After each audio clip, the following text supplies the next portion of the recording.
All time high के बाद बाजार में ऊपरी स्तरों से हल्की नरमी है। इस बाजार में निवेशकों की क्या रणनीति होनी चाहिए, इस पर बात करेंगे मोतीलाल ओसवाल एएमसी के एमडी और सीईओ प्रतीक अग्रवाल से। Prateek ji, good morning. First of all happy new year. पहली कॉन्वर्सेशन है हैप्पी हमारी इस न्यू साल ईयर। की आपके साथ।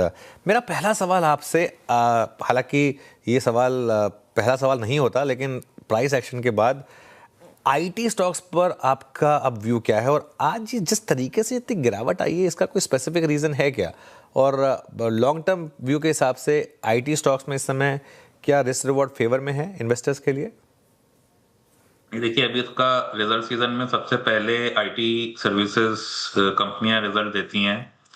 तो जो जो सेल साइड है, एनालिस्ट हैं, वो अपने अपने एक्सपेक्टेशंस शेयर करते हैं। तो वो एक्सपेक्टेशंस आई हैं और मिक्स्ड टाइप की आउटलुक रहेगी। इस तरीके से एक्सपेक्टेशंस आई हैं तो कुछ हद तक मार्केट उसको डिस्काउंट कर रहा है। दूसरा, अगर हम आईटी सर्विसेज का medium to long term trend देखें तो एक ट्रेंड 2010 से 2019 तक का था, जब रेवेन्यूज में सब 10% की ग्रोथ आती थी और प्रॉफिट्स में डिपेंडिंग ऑन रुपी डिप्रिसिएशन उसके प्लस माइनस चलता था। तो जो कोविड का पीरियड था 2 साल 2021, उस समय ग्रोथ काफी बढ़ गई थी और एक वैल्यूएशन में भी छाल आया था। अब अगर हम देखें तो जो स्पेशली बड़ी आईटी कंपनियां हैं, उनमें वापस से जो 2020 से पहले के ट्रेंड थे इन टर्म्स ऑफ ग्रोथ, वो वापस आ रहे हैं। मतलब सब 10% sales growth and rupee depreciation को मध्य रखते हुए प्रॉफिट प्लस माइनस रहेगा। तो जो डिस्काउंट रेट आपने वहां पे उस पीरियड में देखा 2010 से 2020 के बीच में, धीरे धीरे आप देखोगे कि आईटी सर्विसेज वहीं पहुंचेंगी। तो मीडियम टू लॉन्ग टर्म यहाँ पे एटलीस्ट हमें लगता है कि जो नंबर्स, जो जो रिटर्न्स होंगी, वो बेस्ट केस में अर्निंग ग्रोथ जितनी रहेंगी शायद उससे कम रहेंगे। ओके, चलिए। तो आईटी में थोड़ा सा दिक्कत है इस समय। मार्केट की लीडरशिप पूरी तरीके से बैंकों के पास रही इस साल, पिछले साल, खासतौर से पीएसयू बैंक्स और सेकेंड टियर प्राइवेट बैंक्स। 2026 में क्या ये रिपीट होगा आपके हिसाब से? क्या यहाँ अभी भी पॉजिटिव रहे?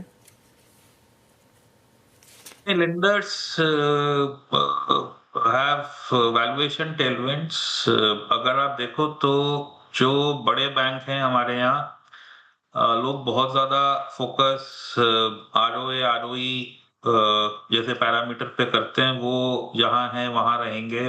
पॉइंट इज कि अब जो ग्रोथ है 12 से 15% के बीच की, प्राय हर बड़े बैंक की आरओई इसके करीब या इससे ज्यादा है। तो पास्ट में आप ज्यादा ग्रो कर रहे थे, आप हर पीरियड में आके पैसे उठाते थे और ग्रोथ को फ्यूल करने के लिए, अब वो नहीं है।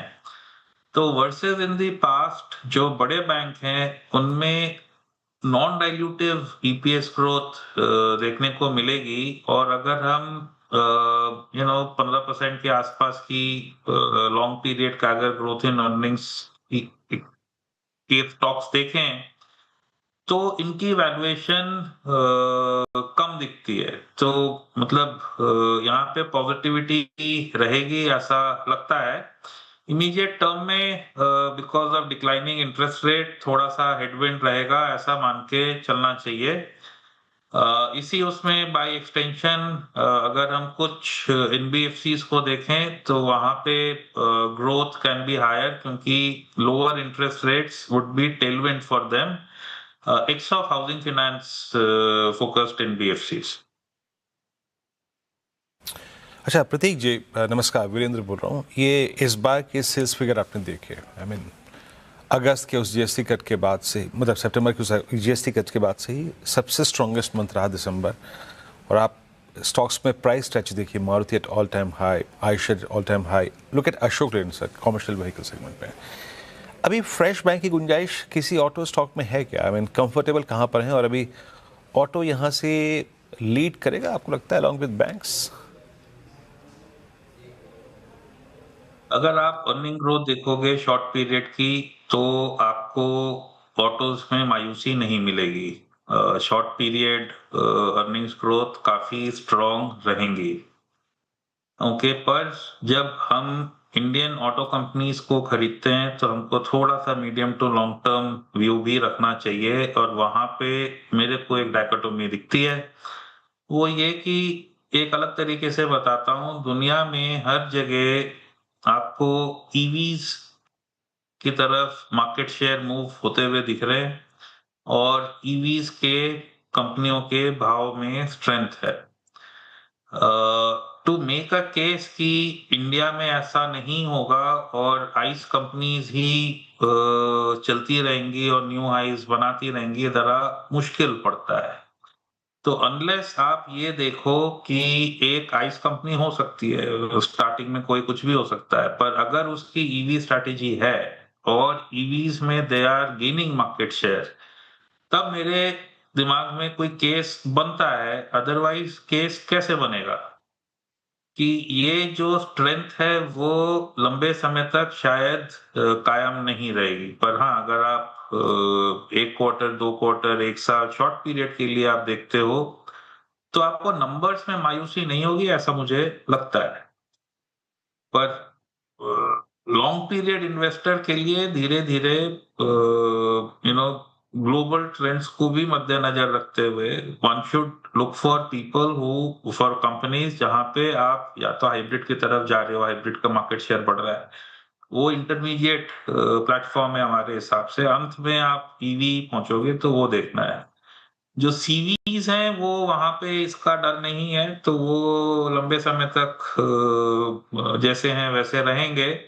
वहां पे साइक्लिकल ट्रेंड्स फेवरेबल होने की उम्मीद है, तो वहां पे पॉजिटिविटी है। ओके, अच्छा एक और चीज़ सर, 2025 जो चला गया वो कमोडिटीज़ के लिए सबसे, अगर आप देखें, बेहतरीन साल रहा, वेदर इट्स प्रीशियस मेटल्स या फिर इंडस्ट्रियल मेटल्स। अभी भी 2026 में जिस प्रकार की डायनामिक्स हैं इस वक्त, डिमांड सप्लाई, अभी आप क्या कहते हैं? मीन इंडस्ट्रियल मेटल्स को अपने पोर्टफोलियो में कितना अंश अभी भी देना चाहिए? नहीं, इसमें देखिए, मेटल्स में, माइनिंग में भगवान ने सबको बहुत दिया है।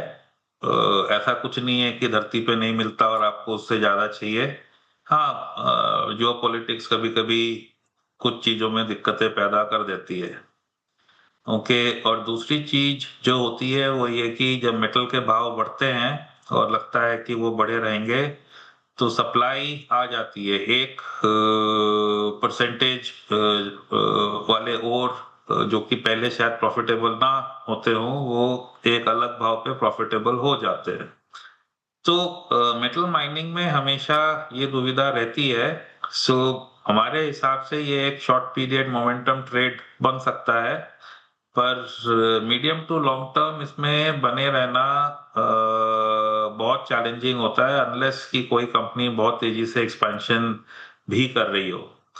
तो हमारे हाउस में अगर आप देखोगे तो प्राय ये स्पेस नहीं है। चलिए, एक आखिरी सवाल फिर, 2026 में आपकी सबसे स्ट्रांग पॉजिटिव थीम क्या होगी? देखिए, थोड़ा सा हम पीछे से पास में आते हैं तो एक कॉन्टेक्स्ट आएगा। 2024 में हमारे मार्केट में वो चला जो बाहर भी चल रहा था, जो ग्लोबल थीम्स है। Okay, it could have been renewables, defence, EV उस समय था ही नहीं, न्यू टेक वगैरह चीजें। 2025 में बाहर ये सारी चीजें चलती रहीं, बट हमारे यहाँ कंप्लीटली डिफरेंट चीजें चली। जैसे कि शायद बैंक्स, जैसे कि शायद आईटी भी थोड़ा ठीक ठाक थी, और बाकी older economy spaces close to index spaces. ना इसका शायद एक बड़ा रीजन एफपीआई की कॉन्टिन्यूस सेलिंग था। तो अब अगर हम 26 की अटकलें लगाएं कि क्या हो सकता है, तो इसमें पहला तो यही देखना है कि बाहर वाले will they continue to sell, or there will at least be a pause in selling. Buying का हम केस नहीं बनाते, but at least a pause in selling. अगर सेलिंग इंटेंसिटी कम होती है तो वापस से हमको लगता है कि जो ग्लोबल थीम्स जैसे कि 24 में चली थी, उनका टाइम वापस आ जाएगा। पर अगर ये सेलिंग इंटेंसिटी चलती रही तो जैसा 25 में हुआ था, something similar one should expect in 26। मेरी उम्मीद ये है कि chances of selling reducing is high, क्योंकि हमारी रिलेटिव वैल्यूएशंस काफी चेंज हो गई हैं। काफी बैड न्यूज प्राइस में है। जो ग्रोथ स्पेसेस हैं वहां पे भाव गिरे हैं और अर्निंग्स बढ़ी हैं, तो वैल्यूएशन करेक्शन भी काफी हो गया है। तो ओवरऑल अगर हम देखें तो chances of what worked, let's say in 24 and the newer spaces more keep getting added, उनका चांस 26 में बेहतर होता है। पर अगर आप एफपीआई की सेलिंग का जो कंटिन्यूड देखोगे तो 25 वाला ही समीकरण वापस बनेगा। जी बहुत बहुत शुक्रिया आज हमारे साथ जुड़ने के लिए और सब टॉपिक्स पर अपनी राय रखने के लिए। आगे बढ़ते हैं।